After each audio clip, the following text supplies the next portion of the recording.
Hello everyone, this is Alex and Matei, and we bid you welcome to another episode of DAOnauts, Journey into Web3. In case you missed last week's episode, we talked about treasury diversification, why all DAOs should do it, and how. This week we are going to touch upon the subject of governance, proposals, and on-chain voting. So, what exactly is decentralized decision making, Matei, and why it is so important? I think that before going into proposals and what they mean, we should first have a look at their roots, and that is on-chain governance. And this is the system through which crypto blockchains implement changes and are managed. These changes go through proposals, right? And usually they are made to change the code and maybe bring in extra information to the blockchain. And as you would expect, because it is a proposal, you have to have participants or nodes vote on whether or not to accept it. And for example, we've got BIPs, Bitcoin improvement proposals, that are meant to introduce features or information to Bitcoin. And similarly, we have EIPs, Ethereum improvement proposals, and any other different such names that are more or less for the same thing. And this type of decentralized governance system, because it requires nodes and participants to vote, has both advantages and disadvantages. Now, for the first ones, we've got the fact that it is indeed a decentralized form of governance, meaning that you have different actors, you have more participants voting and saying their opinion on what how the proposal is, whether or not it should be changed, and ultimately how it should pass. And this sort of democratizes voting, right? Furthermore, it's also a good option uh, to do these on-chain proposals because it's quicker than in traditional organizations. This agility of blockchain is remarkable and saves lots of time that you would otherwise spend to go to your board of directors, maybe get approval from your manager, have the approval of the board and of the CEO, and all that stuff that is very rigid in the traditional world. But we've also got disadvantages, Alex, right? Right. So, as with anything, there are some downsides to the system. As we mentioned in the last episode, the average voter participation is very low, and many protocols struggle with reaching the minimum agreement threshold or quorum. And this is due to many reasons. First, bear markets. We see people leaving the space because they don't make money anymore. And there is also a lack of understanding because people are not used to the way things are being done here. And it requires more involvement on their part. And when you ask humans to do stuff, they find it hard to leave their comfort zone. Because voting is optional, they will choose to not participate out of commodity. There is also an issue with on-chain governance on Ethereum because it can get quite expensive. I was reading some tweets last week where people from the space were debating this subject because many DAOs don't go on-chain with voting because of this issue. And when you take this into account, voting participation gets even lower because when people have to pay high amounts of gas, and this is mostly a scalability issues, there is actually this becomes less attractive. And there is also an argument to be had here because if you don't go on chain, you are not doing it properly. On the other hand, there is also the issue of voters' apathy and voters' fatigue. And this is a concept that we wrote a thread about on Twitter a couple of months ago. Can you tell us a few words about it, Matej? Yeah, so basically, voter apathy is a lack of interest among voters when it comes to voting, obviously, and this is both real in the in the real world, but also in DAOs. We face the same exact issues, and this happens because voters have lots of choices to do, right? I mean, in DAOs especially, if you don't have a specialized, a focused committee or group that votes on specific proposals, so let's say that most of the treasury issues go through this treasury committee. They, because they know best what to do with it, they are the most knowledgeable of all, and they should vote on those proposals. But this is not always the case, because usually people have to vote on most proposals. I mean, have to, but they have to. They have the option to do so. And in the real world, we have this with political parties, or simply politicians, individual politicians. We vote them, then they have a mandate, and they represent us supposedly. Now, when you have this many proposals to go through talking about DAOs, it simply gets tiring and exhausting. And I just wanted to mention, Alex, that one other disadvantage to this on-chain decentralized on-chain governance is the fact that with current voting systems, meaning one wallet, one coin, one vote, you can more or less buy your voting power, and this leads to uneven outcomes. So if you're able to buy your voting power into a not so big protocol, you will have the possibility of making drastic changes with your voting power. And actually, you don't even really have to buy them. You can just get the tokens using a loan. You get the tokens, you then vote for your proposal to go through or meet a threshold or reach quorum, and then you reimburse the loan, pay back whatever interest accumulated, and that's it. You've got your proposal. Yeah, right. And going back to voters' apathy and decision fatigue, that's definitely something to take into account because it's also a real life problem. We have seen voters' apathy manifest in societies along during our past, and more often when people go to vote, they are forced to do so because their decision is against a certain party rather than to support another. And that's the case because the collective truth is that most politicians are just corrupt and there is no meaning in voting because they are but a different side of the same coin. um, you can't really blame people for that, and we want to avoid situations like this at all costs in DAOs. Now, let's talk a little bit about how people can vote and how they can filter proposals in order to make better decisions.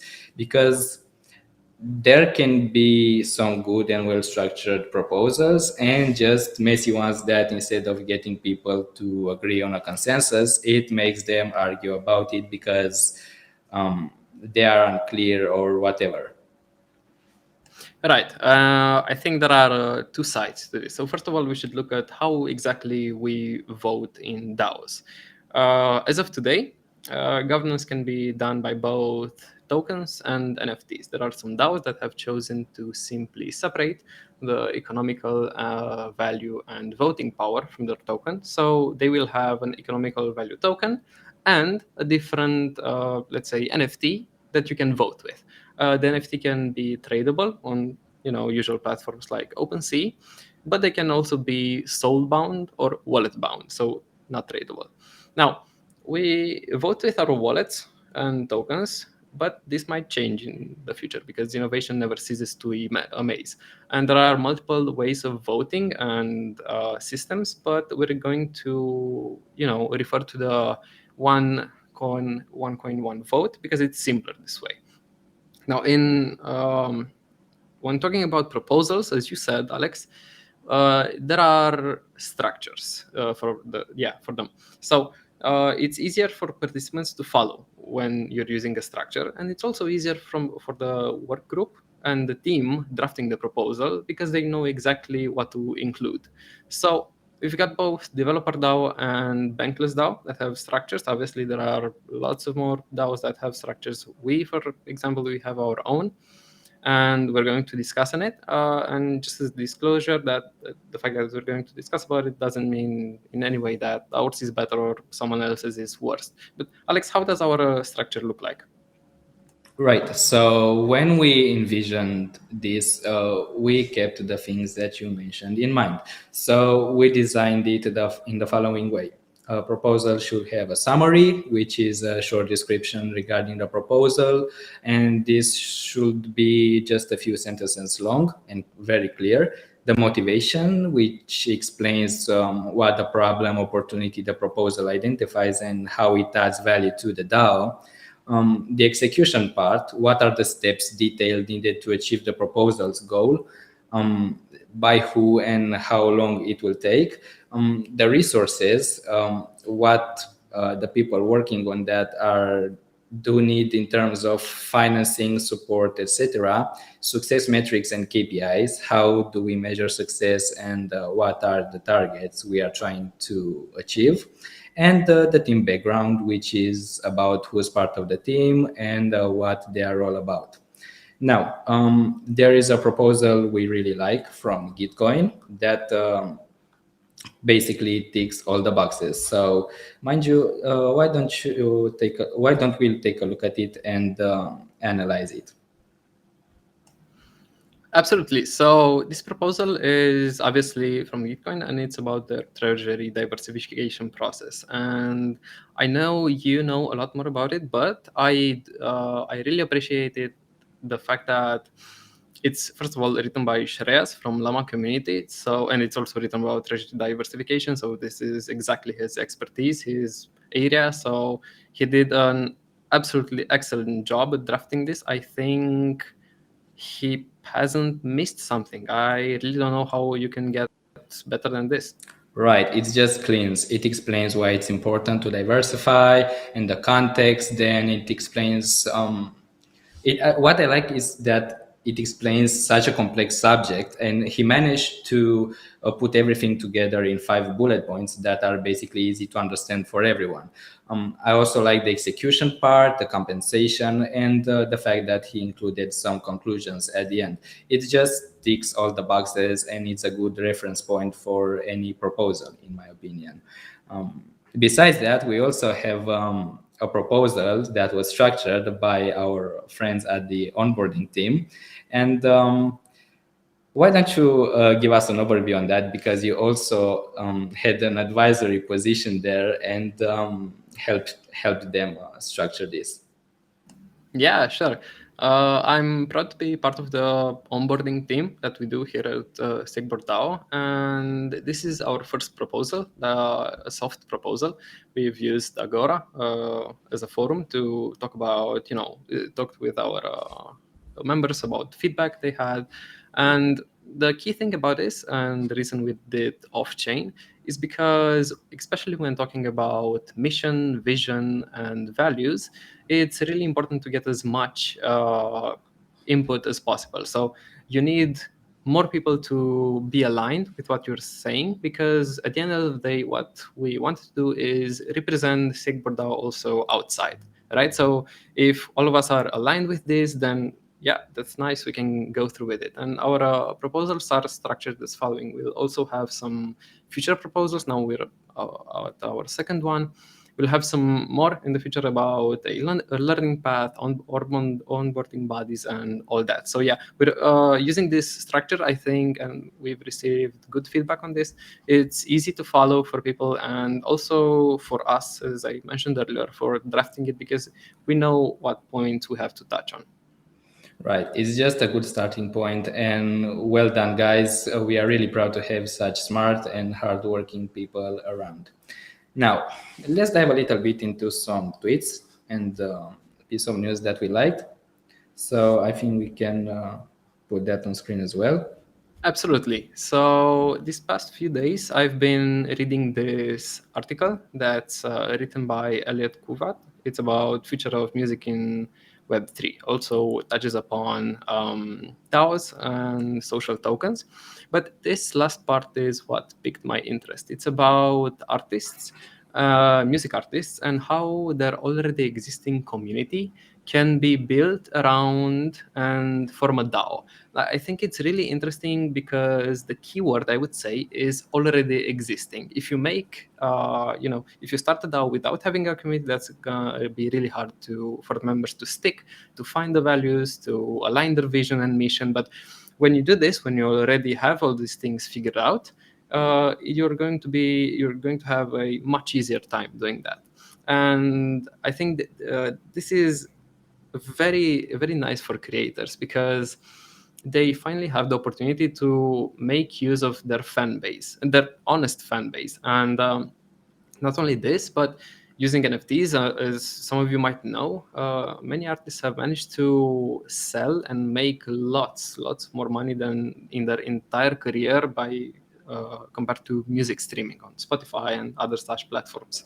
So simply selling NFTs that could, I don't know, could maybe gate access to the Discord channel or to meetings or memberships of any sorts is going to help them so much more than all the intermediaries that pick at them and get their commission and go through tens of channels until the artist finally gets their money. I was going to ask you, Alex, because I think we're going to see more DAOs like this in the future. Maybe for both individual artists, let's say, I don't know, Martin Garrix or Steve Aoki, that already have huge fan bases, but also maybe for smaller music genres. How do you see it? Yeah, I think it's just an amazing use case for artists. And I've seen Copa Tropa tweet a lot about music NFTs, and the people are starting to get it because this is, we talked about this in the previous episodes. Having the community first is very important for DAOs because that's how you get people to contribute and get involved and attached and whatever. And artists can really leverage that because they already have a fan base, they have people buying their albums and so on. And this is going to empower a lot of people who are doing amazing work in this regard. Sorry. And yeah, it's just amazing. I'm actually looking forward to artists making their own production houses and not having to rely on third parties in order to generate revenue, because there is some toxicity out there and our people are basically robbed and they have a hard time starting out. Yeah, definitely. Creators have a hard life in general, but I'm so glad that Web3 is finally something, it looks like it might be meant for them. Now, I also wanted to share with you a tweet that's not necessarily directly related to Web3s and DAOs, but it simply made me think. It's written by Naval, and it made me think of the following. Um, you know, let's take trading, for example. So, as Naval says, your success in life depends on your ability to make good decisions. And I thought of this. Imagine that by simply having a 55% success rate in your trades, if you do that long enough, for a long enough period of time, your results are going to be so above others that yeah, the change will simply be drastic. And if you manage to keep all these your 55% success rate over maybe decades, it will compound so much that you're going to be completely ahead of everyone. So it also made me think about DAOs and, well, the crypto market in general and building in during bear markets, because there's if during bull markets you've got much noise going on, you could have very much FUD going on during bear markets. But if you know what you're doing and you know what your goals are and how you're going to get there and your achievements, why should you or why would you care about that? And I think that the simple answer is you shouldn't at all. Yeah, absolutely. Just do your work and be content and hope for the best. This is a lesson from Stoicism, and Naval is a Stoic, as we know. So he says there that your happiness depends on your ability to not care about the outcomes. And this is very important to understand because in life you have to make the difference between the things that you can control and that you can influence and the things that are not under your control. So what is under your control? Your perspective, the work that you do, how satisfied you are with it, and the rest is up to the world to interpret. And this is a valuable lessons, especially in hard times, like you said, bear markets or whatever, because many people are grinding, and in order to see your work go to fruition, you have to be patient. And most of the time, that is your work is not obvious, and people can have a hard time visualizing that. So yeah, I think he's making a good point here, and this is it's a good perspective, definitely. Now, before we end, I wanted to ask you a question. I have recently listened to a podcast hosted by Chase Chapman, and she was debating the subject of proposals and voting in DAOs, as we just did. Now, Aaron Dignan was also there, and he said that any type of voting is a form of tyranny because if a proposal goes through and they say 51% of people voted for and 49% of them against, sorry, or whatever, um, the rest are just left out of the equation. So this is a dramatic case because the discrepancy is so big. But do you agree with his statement? Is there any way to please everyone? Because in a utopic world, you want everyone to cooperate, but in this case, groups are just separated, and we can see this in DAOs actually. Yeah, definitely. I think there are multiple things I have to answer to because your question was quite long, and so I'll take them one by one. I honestly I think that this is precisely why we have democracy, and I think this is why democracy was put in place because obviously you have some other ways of governing, such as tyranny, as he called it, but this extreme case of 51% to 49% is indeed extreme. I mean, this rarely happens, but it is certainly a possibility. I think that if you get there, if you get to this type of percentages or lack of consensus, there is something wrong with your entire process. So something didn't go right. I mean, I don't think. I think that no. Actually, I think there's actually no way of pleasing everyone. Absolutely no way. So no. But actually, having to go against 49%, that's nearly half. I mean, the 51% basically won because of numbers, but this doesn't necessarily mean that it's the right decision. And the reason I said that this is maybe the reason why we have democracy in place is because you are going to go with what the majority likes, right? I mean, if the majority goes with something, then it will get voted on. Yeah, but the majority can also be wrong. That's exactly the point. And this makes me think about the case with the first DAO on Ethereum, because as we know, the first DAO on Ethereum was hacked, and when that happened, people had to make a decision whether to fork the network or not in order to return the funds to the original investors. And there was a big debate. This was a big debate at the time because there was the tribe that believed in the Cody's law, and if the code allowed the hack to happen, the person who hacked, or group of people or whatever, was entitled to those funds. And there was the other side of the tribe that believed it's better to just fork the network and give the people those funds back. And this is what I like about blockchains, because the decision power ultimately lies with the people, with the community.